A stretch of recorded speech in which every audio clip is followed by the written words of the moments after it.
Bueno, buenos días a todos. Vamos a comenzar hoy con nuestro último diálogo de revoluciones epistémicas de este año 2023. Hoy es 15 de diciembre y tenemos una súper invitada, una amiga de la casa, la doctora Carla Brambila, que ya la vamos a presentar porque nos va a venir a hablar sobre su especialidad, que es la educación no formal. Carla es doctora en educación por la Universidad Nacional de Rosario, Argentina. Es psicóloga también por la Universidad Nacional de Rosario. Se desempeña como docente en la Facultad de Humanidades y Artes de la Universidad Nacional de Rosario y también es docente de la Facultad de Odontología de dicha universidad.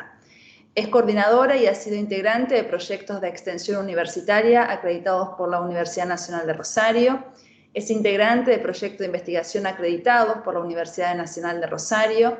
Ha sido orientadora en experiencias de educación no formal en Argentina, en las provincias de Santa Fe y Formosa, y Piracicaba, en el estado de San Pablo, Brasil. Consultora en mesas de educación no formal, divulgadora en temas de educación no formal. Ha publicado diversos artículos académicos y realizado ponencias en congresos nacionales e internacionales sobre educación no formal. También es evaluadora de artículos de la revista Estilos de Aprendizaje de la Universidad Complutense de Madrid. Y hoy nos acompaña a nosotros en esta última serie de revoluciones epistémicas como para cerrar el año. Por supuesto que el año que viene vamos a volver con el ciclo de conferencias, con Roberto, con Carla si nos sigue acompañando y con invitados así científicos de diferentes ámbitos que nos ayuden a pensar, bueno, estas revoluciones epistémicas. Sin más preámbulo, porque lo que nos interesa hoy es escucharla a Carla. Carla va a hablar sobre la revalorización del concepto de educación no formal.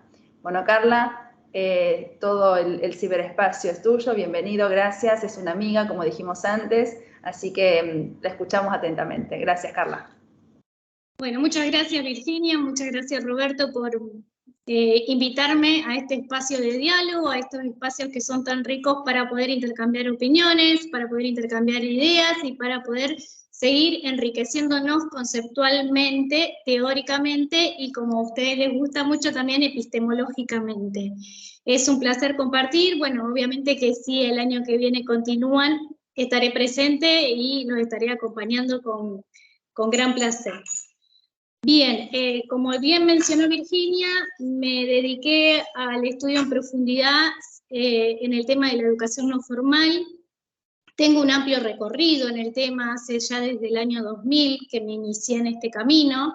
Como lo dijo Virginia, mis primeras experiencias fueron en Brasil, trabajando para el Partido de los Trabajadores, que en ese momento, bueno, todavía Lula da Silva no era presidente, pero estaba en ese camino y se empezaron a difundir y divulgar muchos cursos de capacitación laboral, profesional, artísticas, en el ámbito de la educación no formal, y en ese espacio me inserté dando talleres, cursos y también coordinando algunas gestiones. Ahí conocí también muchas personas con gran capacidad en el área y que tienen también un amplio recorrido.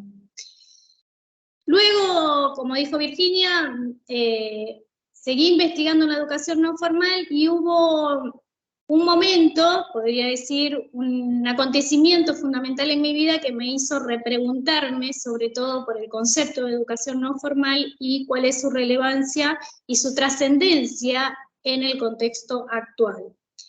Esto fue cuando mi hijo iba a comenzar la escuela. En el nivel inicial me pregunta si le tocaba ir a la escuela de los niños disfrazados. Me dijo, mamá, mañana es el día que me toca ir a la escuela de los niños disfrazados. Y dije, wow, ¿cómo un niño de tan corta edad, porque en ese momento recién tenía 4 años, ya podía advertir que iba a entrar a otro proceso de socialización y a otro proceso de subjetivación y que tenía unas formas propias ese proceso? Entonces, en ese momento también me pregunté, bueno, ¿dónde están los aprendizajes significativos de los niños hoy? Teniendo en cuenta que él ya venía transitando una educación no formal y que le divertía mucho, pero que aparentemente le estaba angustiando ingresar al sistema formal. Y ahí fue cuando quise empezar a investigar y a profundizar cuáles características y cuáles son las formas propias que tiene este tipo de educación. Empiezo mi proceso de escritura de tesis y empiezo a advertir la poca cantidad de bibliografía en el tema que tenemos en Argentina, no así en el exterior. Hay mucha bibliografía en Europa, en España sobre todo hay una gran producción en el tema, y empiezo también a encontrarme con conceptos que mencionan a la educación no formal potenciándola porque consideran que el no, de alguna manera, la coloca en un segundo plano o la denigra, digamos, si se quiere decir, o la rebaja. Entonces empiezo a encontrarme con terminologías o términos como educación sociocomunitaria, educación para adultos, alfabetización, educación permanente y animación sociocultural, que fue también un concepto que trabajó mucho Trilla, que es uno de los autores más prolíficos en el tema. Pero empecé a advertir que en verdad son todas eufemismos, si se quiere, porque son todas prácticas educativas que están dentro de la educación no formal, que la llaman de ese modo para potenciarla, pero que lo que hacen de alguna manera es segmentarla, y digo entonces que toman la parte por el todo de este modo, porque en verdad son submodalidades de la educación no formal, pero se engloban dentro de esta institución, como la llamo yo, que es la educación no formal. Tenemos que tener en cuenta que el concepto de educación no formal le da nacimiento al concepto de educación formal y al de educación informal. ¿En qué momento surge el concepto de educación no formal?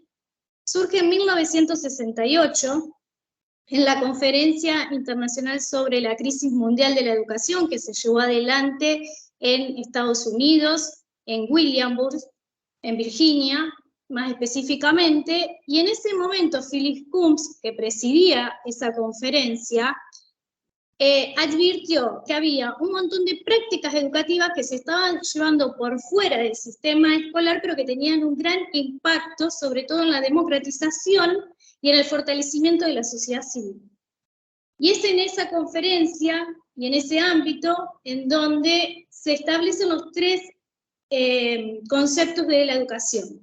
Educación formal, que es una educación escolar, reglada, secuenciada, y la educación que es también sistemática, que es organizada y que tiene un currículum, y la educación no formal, que también es una educación que es organizada, que es sistemática, que tiene, como digo, sus propias características, sus propios rasgos, y luego la educación informal, que es una educación que es asistemática, porque comprende nuestra vida completa, desde el momento del nacimiento hasta nuestra muerte.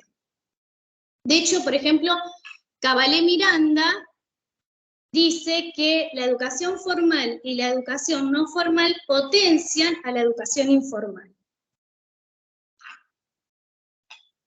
Porque también digo que son gemelas, porque cuando se enuncia entonces a la educación no formal, le otorga identidad a la educación formal. ¿Por qué? Porque anteriormente el concepto de educación formal no existía, aparece también en esa conferencia.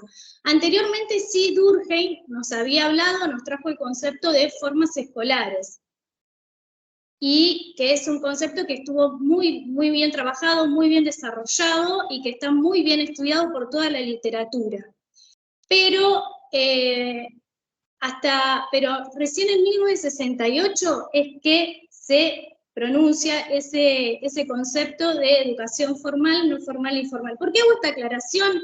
Bueno, porque muchas veces dicen que esta cuestión, o sea, como que, a ver, ahí Virginia, si me querés ayudar un poco en los pensamientos que hay en relación a que el concepto de educación de educación formal, digamos, es más potente, más fuerte y tiene más identidad que el de educación no formal. En realidad está pensado históricamente en función de que se piensa en lo educativo, o históricamente la educación estuvo vinculada a la escuela.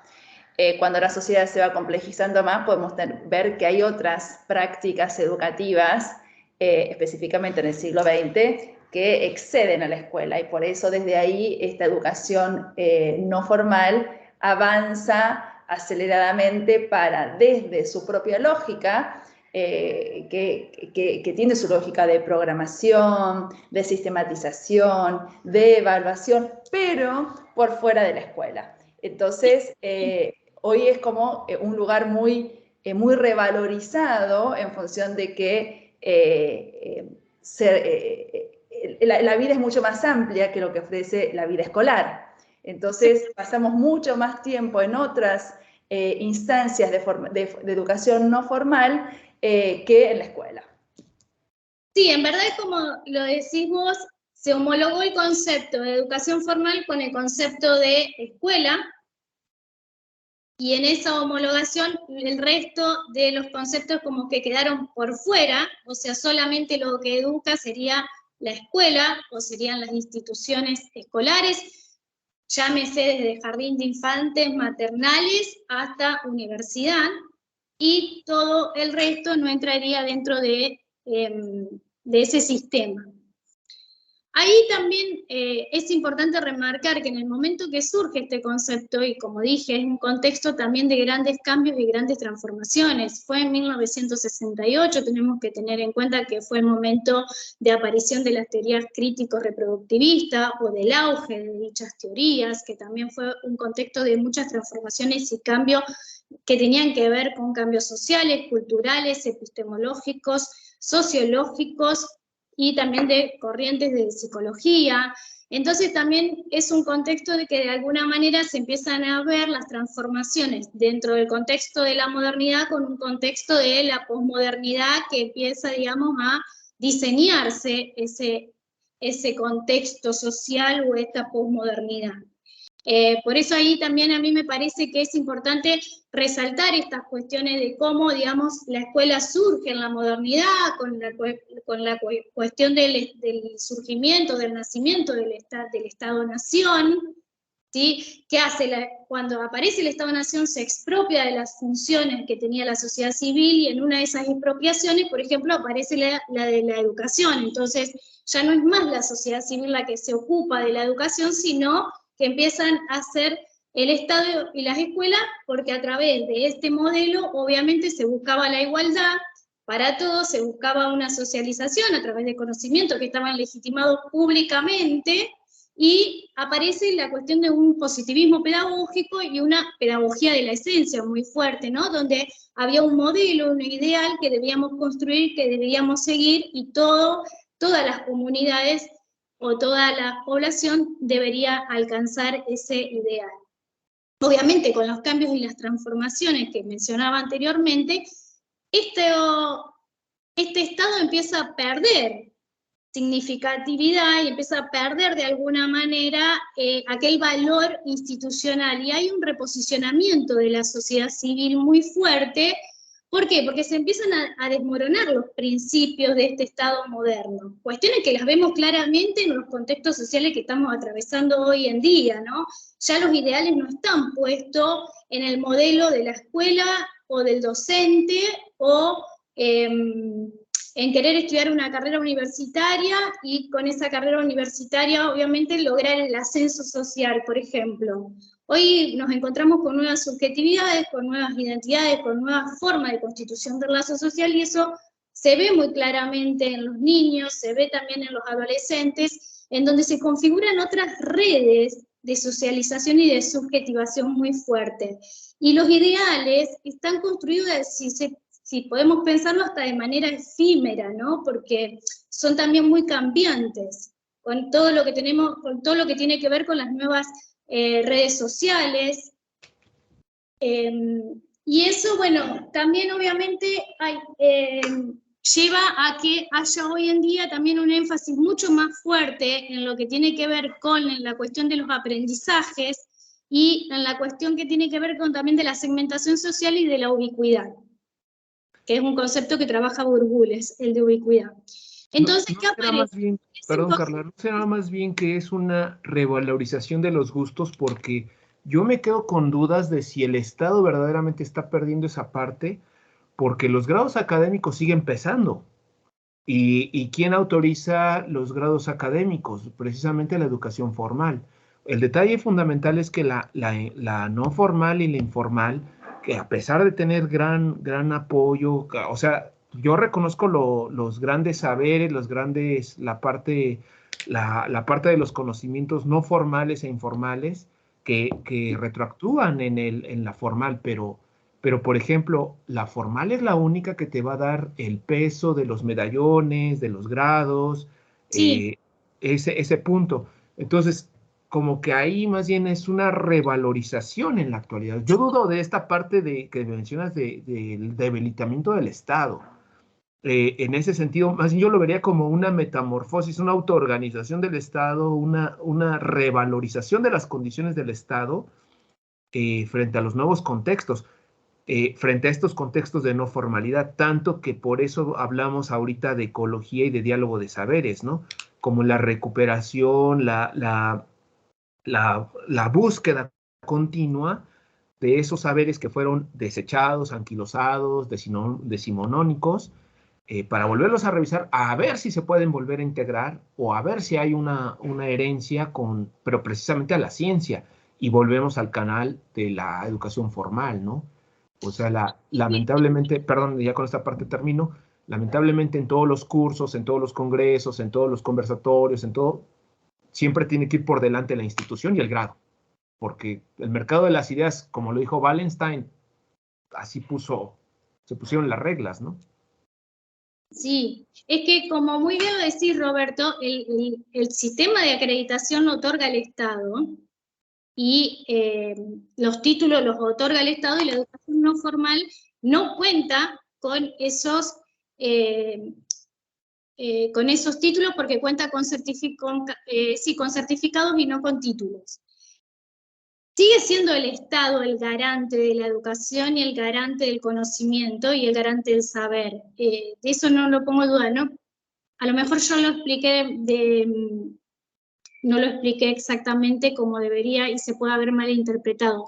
Yo lo que estoy queriendo decir es que hay nuevos cambios en los modos de socialización, nuevos cambios en los modos de subjetivación, nuevos cambios en las búsquedas que los jóvenes están haciendo para la apropiación del saber y del conocimiento, y esto conlleva un reposicionamiento de la sociedad civil, conlleva, digamos, también a un diálogo permanente entre la cultura hegemónica y la cultura emergente, y en estas tensiones, digamos, entre culturas y entre el Estado y la sociedad civil, es que a lo mejor emerge o aparece más fuertemente una búsqueda en los jóvenes por capacitaciones que son mucho más cortas o más breves, o que tienen hoy en día, digamos, y esto un poco lo tengo en cuenta a partir de la investigación que realicé, en donde los jóvenes también te dicen que quieren buscar capacitaciones o titulaciones que sean más cortas para tener una salida laboral más rápida. Por eso pensaba en esta cuestión de, como lo decís vos, de transformación y rediseño que debemos hacer en el sistema formal para poder seguir dándole respuesta a la demanda de la sociedad. Yo creo que un dato importantísimo que tenemos que seguir teniendo en cuenta es esta repetición que vos dijiste un par de veces, que tiene que ver con el año del surgimiento del concepto de educación no formal, que es 1968, si mal no recuerdo. Este año 68, bueno, ubiquémonos en Francia, ubiquémonos en Europa, ubiquémonos a nivel planetario. ¿Qué pasaba a fin de la década del 60? El Mayo francés marcó un hito importante a nivel mundial, había marcado un hito importante en 1918, el Grito de Córdoba, con la reforma universitaria acá en Argentina. Tenemos otra revuelta estudiantil después en la década del 70 en Italia. Entonces, ¿qué estaban pensando todas estas revueltas sociales, políticas, estudiantiles? Primero, bueno, repensar esta cuestión de lo escolar.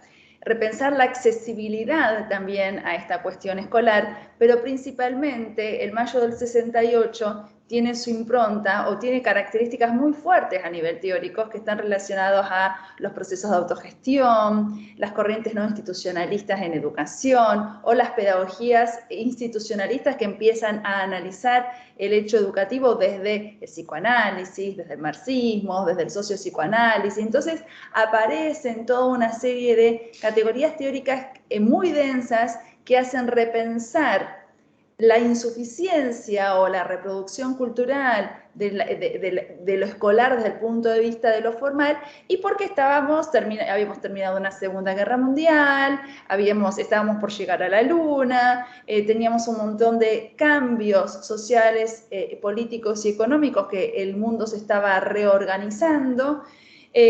Recuerden que habíamos terminado una Segunda Guerra Mundial con una división de Oriente y Occidente. Entonces el globo se estaba reorganizando desde diferentes dimensiones de análisis y esto no escapa a este repensar esta normatividad o esta escuela tradicional heredada del siglo XVII, porque evidentemente en el siglo XVII no estábamos y la segunda mitad del siglo XX fue un siglo en donde se tuvieron que repensar desde el punto de vista teórico y con sólidas propuestas teóricas metodológicas para ver cómo íbamos a terminar ese siglo desde lo social, desde lo político y también desde lo educativo, pensando también que estábamos iniciando, se estaba gestando la posmodernidad y bueno, también se tienen que repensar esta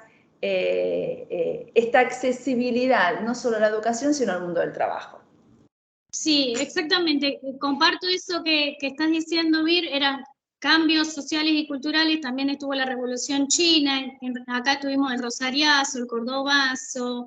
Yo creo que también es poder pensar, y siempre, desde 1968 hasta la actualidad, todos los documentos de la UNESCO dicen que la educación no formal es una educación que democratiza el conocimiento, que democratiza el saber, y es una educación que potencia sobre todo a la sociedad civil, a las mujeres y a los jóvenes para que tengan una mayor participación ciudadana. Creo que el error en el que caemos, y que quizás yo muchas veces también discursivamente por mi pasión que tengo sobre la educación no formal y por querer defender este no como un acto político, diciendo, bueno, se llama educación no formal, caigo en esta cuestión de poder pensar en este sistema dicotómico, ¿no? Entre educación formal y educación no formal, ¿cuál de las dos vale más? No, creo que, o sea, son dos sistemas que se complementan. De hecho, por ejemplo, nuestra ley 26206 de educación nacional, como también los documentos de la UNESCO, hablan de la potencia que tiene la educación no formal para poder reinsertar a las personas dentro del sistema formal y funcionar como un complemento de la educación formal, que es muy bien lo que decía Roberto recién, ¿no? Bueno, y también lo que dice Cavalé Miranda, tanto la educación no formal como la educación informal potencian a la educación formal. De hecho, en un momento, cuando se empieza a hablar de la educación no formal, se cayó en dos concepciones erróneas sobre ella, en pensar que era una educación de segunda para pobres. Esto lo dice Phyllis Coombs en su libro, La crisis mundial de la educación, y que era una educación mucho más económica que la educación formal.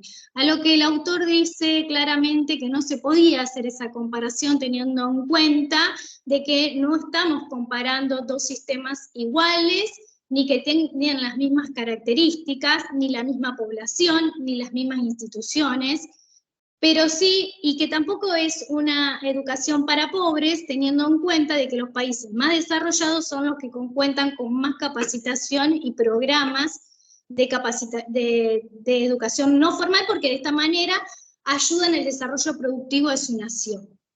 Entonces, lo que yo digo es que, bueno, revaloricemos. La educación no formal tiene formas que hacen que sea una educación muy atrayente en este sentido, que lo decía yo recién, Roberto, que vos me decías, bueno, pero la educación formal sigue siendo muy importante. Nadie y en ningún momento quiero decir que la educación formal deje de tener importancia, todo por lo contrario, es el espacio de socialización por excelencia para mí. Lo que digo es que tiene características la educación no formal que hacen que sea una educación mucho más atrayente para los sujetos. Primero, porque es una educación en donde uno se va a notar o se inscribe por el deseo propio, porque tiene interés de aprender aquello a lo que se acerca, porque hay una negociación o un consenso entre el orientador y el aprendiente, como yo llamo, para poder, para los objetivos de logro de ese aprendizaje, porque muchas veces aparecen, bueno, yo puedo estar haciendo un curso de capacitación laboral o haciendo algún programa y puede tener diferentes finalidades, por gusto y por placer o como salida laboral. Y es ahí donde se diseñan diferentes acuerdos para ver cuáles son los objetivos de logro. También es una educación en donde tanto el orientador como el aprendiente tienen una relación muy afectiva con ese objeto de conocimiento. Y con ese hacer, es una educación que es muy práctica además, que la teoría y la práctica van juntos, o sea, es más, de hecho aparece primero la práctica, por eso es una educación que trabaja mucho más con el saber hacer, y luego la teoría viene a complementar esa práctica. ¿Esto qué hace? Esto hace que haya una recuperación muy fuerte de lo lúdico, sobre todo en el sistema cognitivo y desde lo pulsional y lo energético, y ahí es donde aparece lo lúdico en tanto placer desde la psicología. Cuando hablamos de lo lúdico en este sentido, de sentir satisfacción por esto que estoy realizando.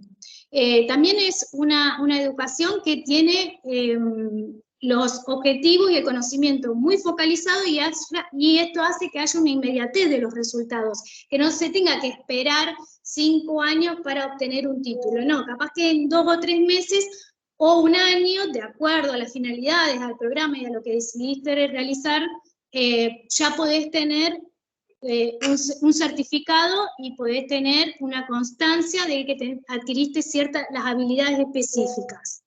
Es una educación que promueve y desarrolla habilidades específicas y esto hace también que se rediseñe, digamos, o se matrice una corporalidad específica de los sujetos de acuerdo a la tarea que están llevando adelante. También los grupos generalmente son grupos heterogéneos, porque pueden haber personas participando de la misma actividad, desde niños hasta adultos, y hay una gran diversificación tanto de tareas, actividades en la educación no formal como de actores en ella.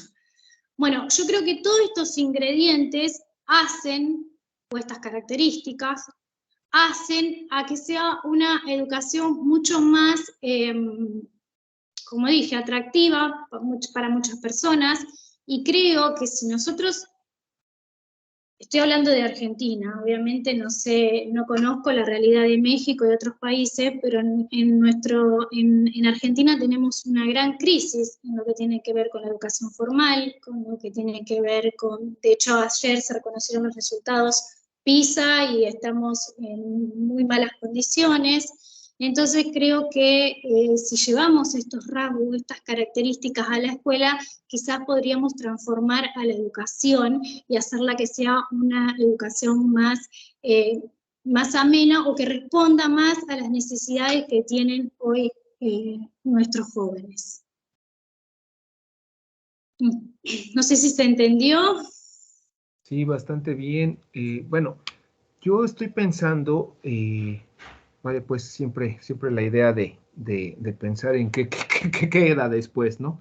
Pensando en un proyecto, un paper, algo así. La dicotomía, aquí el punto fundamental es que la dicotomía formal-no formal encuentra el punto medio con la informalidad. O sea, al principio hablabas, Carla, de tres niveles de educación: el formal, el no formal, el informal. Entonces, yo aquí le veo una gran riqueza en esta parte informal y no formal, porque, por ejemplo, hay una política muy generalizada en relación al capitalismo. No te contrato porque no tienes experiencia, y no tienes experiencia porque no te contrato.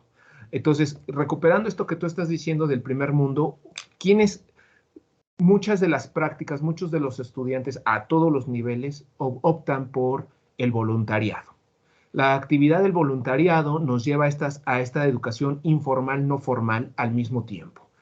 Es importante que se vea, tú perfectamente nos hablaste de la diferencia entre informal y no formal, los niveles de diferencia, considerando también que la no formal, que digamos, por mi apreciación, creo que no te gusta la categoría, pero pues es la que han presentado. No, me encanta la categoría no formal, yo defiendo el no. Ah, bueno, ok. Entonces, ahí es una mala interpretación mía. Entonces, ajá. El punto es de que, por ejemplo, puede ser eso, ¿no? La actividad del voluntariado, todas estas puede generar experiencia, puede generar un acercamiento, que son parte de las prácticas que tienen algunas instituciones de llevar a los chicos a todos los niveles a sus prácticas de campo, sus ejercicios, precisamente para confrontar la parte teórica con la realidad, ¿no? El detalle fundamental de esto es que los voluntariados se vuelven a veces no remunerados, porque precisamente es eso, ¿no? Actividades de voluntariado, porque lo único que vas a lograr es obtener experiencia que te adorne el currículum y pues, obviamente cuando ya te digan, no te contrato por falta de experiencia, bueno, pero yo tengo estos voluntariados, entonces ahí ya viene la otra. Pero ahí se compite contra otro detalle. Muchos de los trabajos consideran que las personas de 40 años ya empiezan a ser ancianas, ¿no? O que ya son económicamente poco productivas para sus fines laborales, incluyendo la academia. Claro, incluyendo la academia. Entonces, ahí están esas dicotomías que están apareciendo. Sin embargo, pues me parece que es un tema bastante rico el que estás exponiendo y el que estás explotando. Esta trilogía de formal, informal, no formal, ¿no? Me parece fabuloso ese encuentro. Yo insisto con la dimensión de accesibilidad a lo no formal. Y no desde el punto de vista de quién tiene más o quién tiene menos en recursos económicos, sino que los recursos epistémicos y culturales que uno se apropia dentro o desde la educación no formal hace que se vaya constituyendo toda su trayectoria formativa en cualquier ámbito académico, ya sea laboral o ya sea trayecto formativo o vivencial. Entonces, insisto también en la cuestión histórica. Ustedes saben que a mí la historia me gusta mucho. No es azaroso que en medio de un momento histórico convulsionado, como fue el fin de la década del 60, se empiece a pensar en la no formalidad vinculado a la educación. A ver, ¿por qué no podíamos hablar de educación no formal en la época de Comenio? Porque en la época de Comenio se necesitaba la obligatoriedad y la homogenización cultural desde la escuela, es decir, uno no iba al instituto de música a estudiar guitarra, no iba al instituto de inglés o de un idioma extranjero para poder aprender desde la no formalidad un deporte, un instrumento musical, otro idioma. Hoy la condición posmoderna hace que ¿la educación es necesaria? ¿La educación formal es necesaria? Sí, pero no es suficiente. Entonces necesitamos enriquecerla desde otros lugares. Aquí hay que tomar nada más 2 detalles más, Virginia. Recordemos que la educación formal cumple la parte de la construcción de la identidad nacional. O sea, eso es algo fundamental. A mí me sorprendió, por ejemplo, en Colombia, cómo parte de la educación formal es conocer detalles de América Latina. Pero en México no aplica eso, ¿eh? O sea, en México en México te borran América Latina, es de México para arriba, quizá, por la influencia de las intervenciones norteamericanas, pero toda la educación formal de México, incluso de historia universal, el tema es Europa y Asia, pero no hablas nada de América Latina, de México no hablas, o sea, en la historia de México hablas de México y la influencia que tuvo Francia, la ilustración, las intervenciones norteamericanas, poco se habla del apoyo de México a Cuba, pero de ahí en fuera no se habla de nada. O sea, nunca hablamos de Guatemala, nunca hablamos de Chile, nunca hablamos de nada, o sea, inversamente. Y se habla de Estados Unidos, se habla de Canadá, etcétera. Y Y la Historia Universal de México, el programa de Historia Universal siempre se ha enfocado hacia Europa, Asia y su intervención de México en esos conflictos, porque México participa en la Segunda Guerra Mundial contra el Imperio japonés. Interesante ese detalle porque es la idea, lo que voy es, la educación formal tiene la función de formar la identidad nacional, recuperar la historia, pero no necesariamente la historia fuera del territorio nacional, que es contradictorio me parece, con Argentina y con Colombia, ¿no? A ese tenor también hay que sumarle que esta cuestión de efervescencia del 68 pues viene siendo una bola de nieve, porque en México el movimiento, la primavera del 68, aunque tuvo una fuerte tendencia de estudiantes, el tema de debate no era la educación, sino fue el nivel de represión política y social que existía. Ajá. O sea, no, el tema de debate nunca fue la educación ahí. Tanto de tanto que al terminar el 68 con la masacre que hubo de estudiantes en México, una de las estrategias fue reducir la edad de votación de 21 a 18 y otra estrategia política para romper los cotos de poder que existieron entre estudiantes fue crear más universidades, porque antes nada más eran 2. Entonces crean más, pero eso es como para tener mayor control sobre los cotos de poder y la educación. Pero es interesante esto, ¿no? Sí, yo creo que a lo mejor hasta para ir viendo de sintetizar o ir cerrando, o a lo mejor ir como reacomodando algunas cuestiones o algunas ideas que a mí me interesa resaltar, particularmente, que son que, primero dejar en claro que acá no hay una discusión en si una tiene un mayor valor que la otra. Para mí las dos educaciones son enormemente valiosas, las dos educaciones tienen y cumplen funciones diferentes y son complementarias. Resalto que la educación no formal se tiene que llamar educación no formal porque constituye de alguna manera, como yo lo llamo, una institución que después de ahí aparecen sus modalidades o sus formas de educación, que podemos llamarla, como dije anteriormente, alfabetización, educación sociocomunitaria, animación sociocultural. Pero todas ellas comparten los mismos rasgos y las mismas características que tiene la educación no formal, que es la flexibilidad. La flexibilidad se da, como lo expliqué hace un ratito, a través del conocimiento, cómo este conocimiento es consensuado. La flexibilidad también en el tiempo, porque la persona va y se acerca de acuerdo a la disposición de tiempo que tiene ella o que tiene el orientador o que tiene la institución. Hay una flexibilidad también en los espacios, porque no necesariamente es una práctica que tiene que tener una institución o un espacio específico, sino que muchas veces se pueden llevar adelante en diversos espacios, o por ejemplo en Argentina, en la provincia de Santa Fe, hay ómnibus que se trasladan por toda la provincia llevando capacitación laboral para diferentes localidades y promover oficios.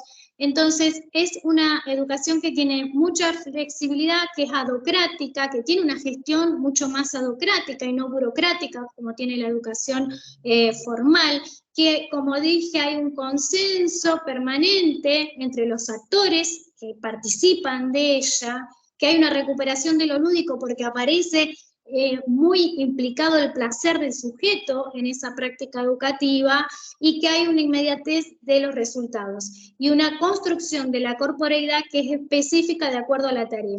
Esos son los rasgos que yo encontré de la educación no formal. Esas características y esos rasgos hacen que sea propia, que sea de ella, digamos. En cambio, la educación formal tiene otras características y tiene otros rasgos que, como muy bien mencionaban, aparece en primer lugar en esta cuestión de homogenización, esta cuestión de construcción de identidades nacionales, surge también como, bueno, un sistema de normalización, que seamos todos iguales ante la ley, que haya, digamos, una equidad social para todos los habitantes. También tiene esta cuestión de que es una educación que se imparte en instituciones específicas y que esas instituciones tienen sus propias reglamentaciones y tienen sus propias manifestaciones inconscientes, tanto latentes como manifiestas, que obviamente otorga una acreditación y un título y que es reglado. Pero bueno, es como que para mí lo fundamental es esto, cómo son dos sistemas educativos que son diferentes en sus formas y en sus prácticas. Esa para mí es la cuestión central entre la educación formal y la educación no formal. Y que bueno, y que fuertemente en Argentina decimos que es un complemento la educación no formal a la educación formal. Lo que yo sí quiero resaltar y también dejar en claro que me parece que estos rasgos que tiene la educación no formal hacen que sea una educación mucho más atrayente, hoy en día más, que tiene más los rasgos de la posmodernidad, y esto creo que la hace, digamos, que se acerca mucho más a las poblaciones juveniles. Quedó totalmente claro. Yo les quiero pasar dos nombres de dos artículos que escribimos con Carla, uno este año y otro el año pasado, porque si bien es ella la que trabaja el concepto de educación no formal y tiene todos los méritos ella, porque es su construcción de objeto y de campo de especificidad, la complementariedad, como bien señala ella, viene desde el punto de vista, desde mi humilde aporte, desde la epistemología compleja, para ver cómo podemos aportar enriquecimiento abordándolo desde el punto de vista de la complejidad. Los dos artículos estuvieron publicados en una revista en Ecuador, la revista 593 Digital Publisher, y los pueden buscar en la web, pero yo les paso los nombres. El de este año se llama Educación no formal, su diversidad y extensión, análisis desde la epistemología compleja, y el del año pasado, el del 2022, este texto fue presentado en un congreso en Brasil y que se llama Propuestas teóricas metodológicas prácticas de la educación no formal para la curricularización de la extensión, sin obviar y sin dejar de considerar que Carla terminó de escribir un libro con respecto a educación no formal.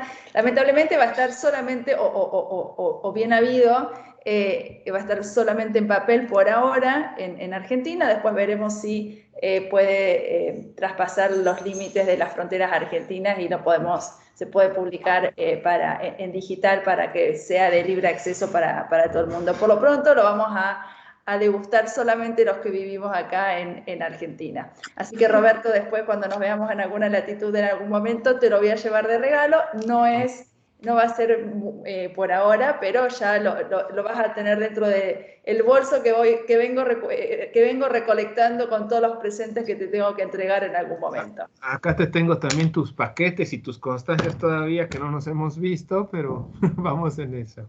Así que bueno, Carla, muchísimas gracias. La verdad que sí. Pero lo que voy a plasmar es justamente esto, cuáles son las formas, los rasgos específicos que tiene esta práctica educativa, y que no importa dónde se realice, debe conservar esas formas para que sea la educación no formal.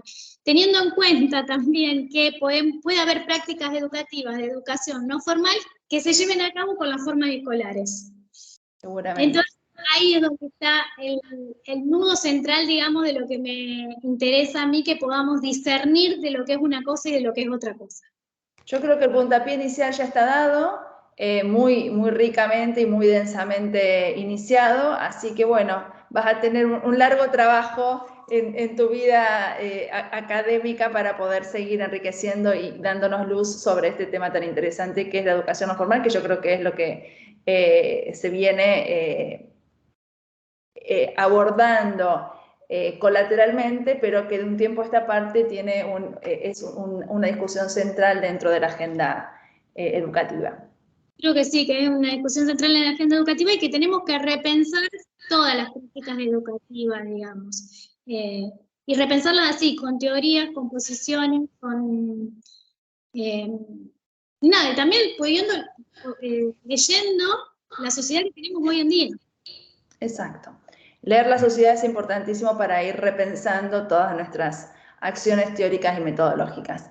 Bueno, gracias Carla por venir, gracias por aceptar esta invitación. Para nosotros fue un espacio muy interesante que sostuvimos con Roberto durante todo el año, así que los esperamos el próximo año, no sé si en enero porque yo voy a estar de vacaciones, pero si no es en enero va a ser en febrero que nos vamos a volver a encontrar con el ciclo de revoluciones epistémicas. No sé, Robert, si quieres decir algo para despedirnos. No, pues muchísimas gracias, Carla, por acompañarnos con este interesante tema, que no sea la primera y la última. Y pues nos vemos el próximo año. Para todos los que nos siguieron en este año, nos estuvieron aguantando. Y pues sigamos con esta cuestión de revoluciones epistémicas, que solamente así se hacen las revoluciones científicas. Bueno, muchas gracias a todos. Gracias, Carla. Chao, gracias, Robert. Nos vemos la próxima. Cuídense muchísimo. Un beso por allá para Argentina. Cuídense mucho. Gracias.